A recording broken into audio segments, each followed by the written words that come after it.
All right, good day. This is June 4th. We're into the 100 days, and the heat does start to come on this week, along with the rain that we probably have all seen, I think, statewide. Um, so we're starting to get into a little bit of pressure from the pest problems. Today on the Turfgrass Team Times, we've Dr. Dave Gardner and Dr. Dave Shetler. It is Memorial Golf Tournament weekend, and of course, that always brings some historical perspective as far as weather. And Dr. Dannenberg, I think, is involved in that. And Pam Schratt's feeling a little bit under the weather. And Todd Hicks currently is involved in running around after diseases. So he is not here today, but we will be starting to see a more uniform team going forward. First up is Dr. Gardner on the weed front. All right. Greetings, everybody. Couple of the emails and comments that I got last week related to winter annual weeds, which the question was basically, why are we seeing so many of these compared to years past? And I attribute that to conditions during the winter. The last several years have been generally more hospitable to the growth of these plants. Remember, they germinate in late fall, persist vegetatively over winter, and then complete their life cycle and start to fade away during the month of June and as summer progresses. Conditions have just been more favorable for their growth and development because it's been warmer and wetter in the wintertime the last couple of years. But if you see something like this, common chickweed or the other winter annuals like Veronica that I talked about last week, remember that post-emergence control of these weeds can be difficult at this time of year when they're trying to flower. Your favorite 3 or 4 way herbicide is what I would try first, but also remember that these are annual weeds. And so something that you can consider is the use of a pre-emergence herbicide, although the timing of that is off. You'd have to make that application in early fall. The other thing that you can consider is that post-emergence control of these weeds can be a lot easier if you hit them when they're really young in late fall. We're talking like an October and November application. So if you see areas where you're having a lot of these weeds and you're having a lot of trouble controlling them with post-emergence chemistries at this time of year, those are a couple of additional strategies you can consider, either pre-emergence herbicides in late summer or post-emergence herbicides in late fall. I've also gotten a couple of emails this week from people worried that they have a new weed infestation or encroachment in their yard. And what's happening is that all of our various cool season grasses are seeding out. So annual bluegrass, ryegrasses, all of them have a different inflorescence, but if you don't know any better, you might think that you have a completely different plant species, but no, it is just your desired turf grass that is attempting to go to seed.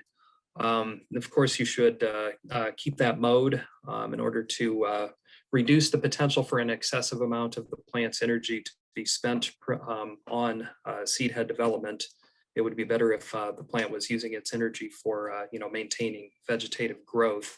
But the other thing is if you were having difficulty identifying particular grasses in the lawn based on vegetative morphology, the seed heads can be a lot more reliable. Either you can utilize the seed head or you can send a picture of the seed head to the OSU turf team and we can help you to identify that unknown grass species. Crabgrass is still kind of sitting at 1 to 2 leaf at the OTF center. And so we're kind of in this netherland of it's too late to put down pre-emergence herbicides. You might be able to get some control with dimension still, but it's basically it's too late to use pre-emergence herbicides yet. It's really kind of too early to use post-emergence herbicides too. If you see this kind of thing, what I would say is make a note of those areas and plan on hitting them, towards the middle of July, about the time that the crabgrass starts to tiller and the crabgrass becomes very noticeable in the lawn. What can happen with post-emergence crabgrass applications at this time of year is that you basically clean out the existing seedling crabgrass, and then that just makes way for more seedlings to germinate and develop. So again, most of the time post-emergence control, we recommend that for July. Okay.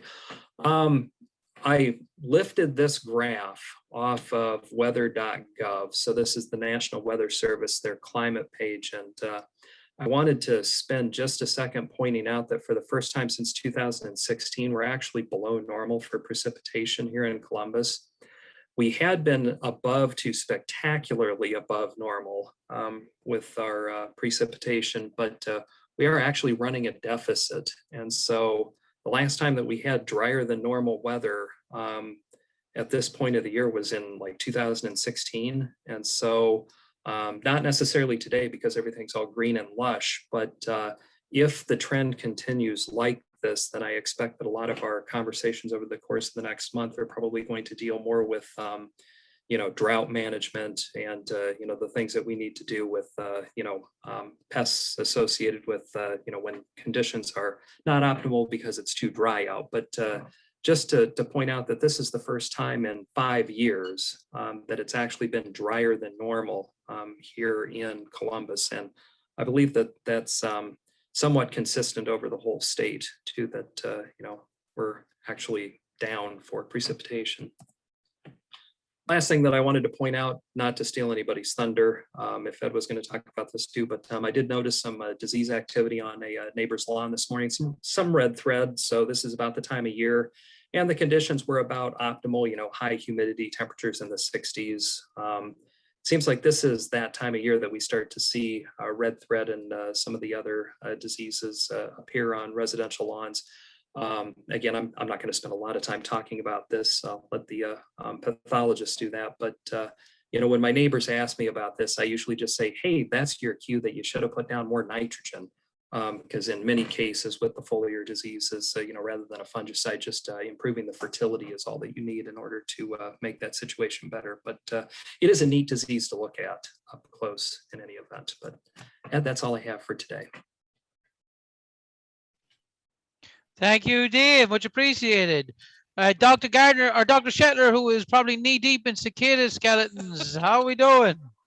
I'm doing fine, and I've already got a date for next week with one of the local news media to cook some cicadas and dine on them. So we're in entomological heaven right now here in the Columbus area, at least.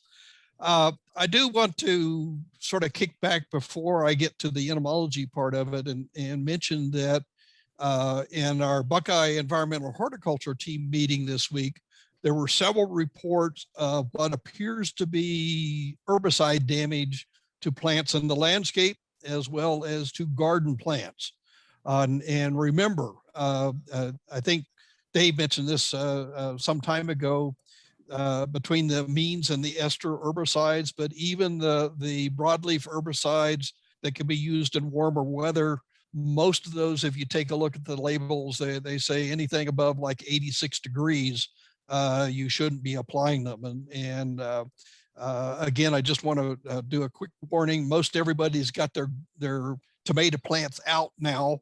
And so make sure you take special care if you're going after some of those broadleaf weeds right now so that we don't get a complaint. One of the complaints that we had is that a lawn specialist actually sprayed the whole vegetable garden with the broadleaf herbicide. And we were trying to figure out how you do it, to figure out if there's any residues. And we decided the simple test is just take some soil, put some tomato seeds in it and see what the plants look like. If they germinate and if they look normal, you're probably okay. But if they're all twisted, you still have active residues in there. Turning to the bugs in the turf, we are still seeing the adults of the May-June beetles emerging, the Cyclocephala. Most of the ones that are emerging right now are the ones that take 2-year life cycles in our turf grass.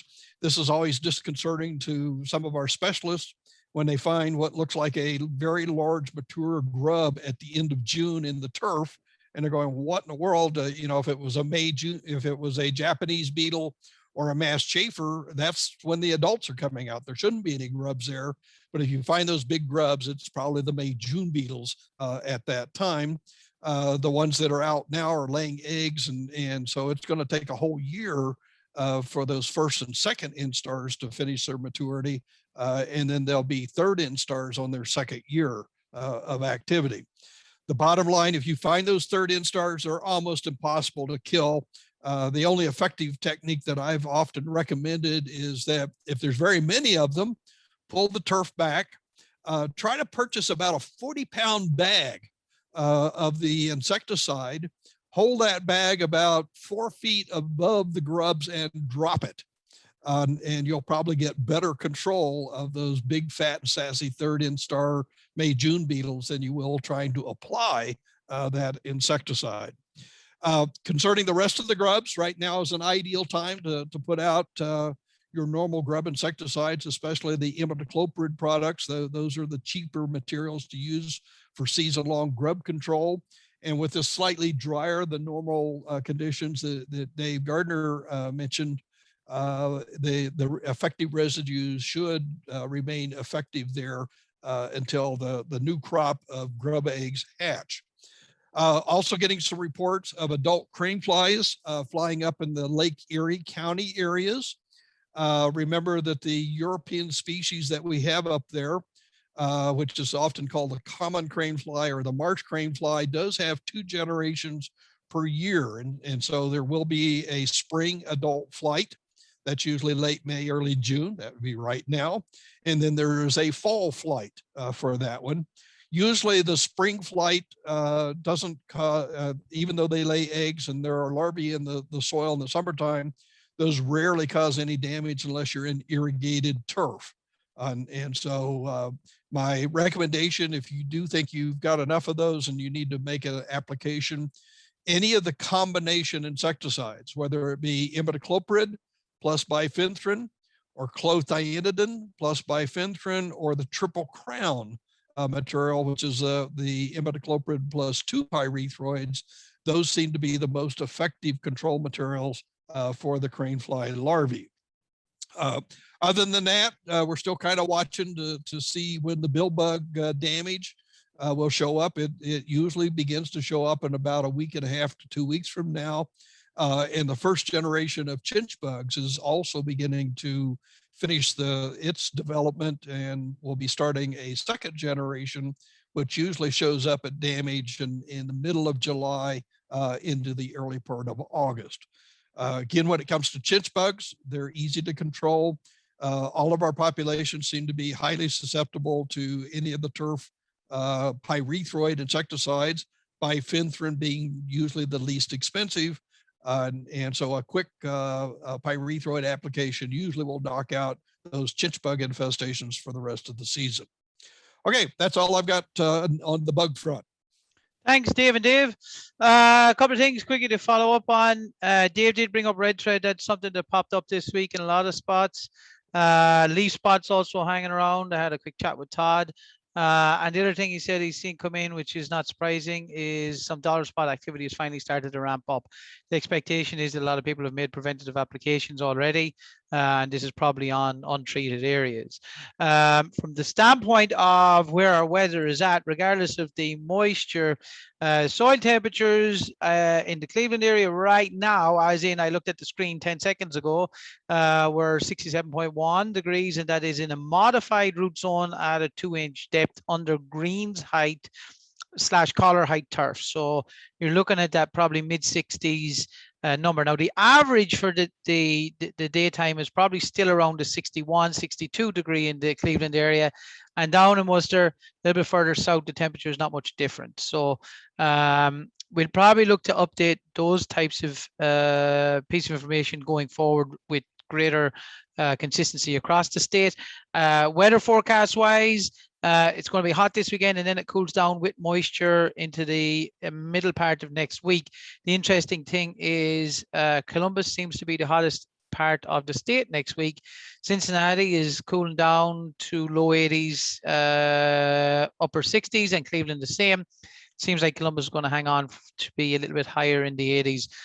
Again, that's usually a sign that we're going to start to see more problems popping up with all of our pathogens, weeds. And I'm also bored of looking at 2-leaf crabgrass, Dave, in that trial. So we do need some activity to justify making a treatment. Other than that, we're still working on the Ohio Turfgrass Foundation Field Day. And we have also got the Ohio Lawn Care event coming up June 17th, along with focus on the Ohio Turfgrass Foundation, which is back in person, the conference in December. So make sure and put those on your calendars. With that, folks, I'd like to thank you all for your time, and we will be talking to you next week.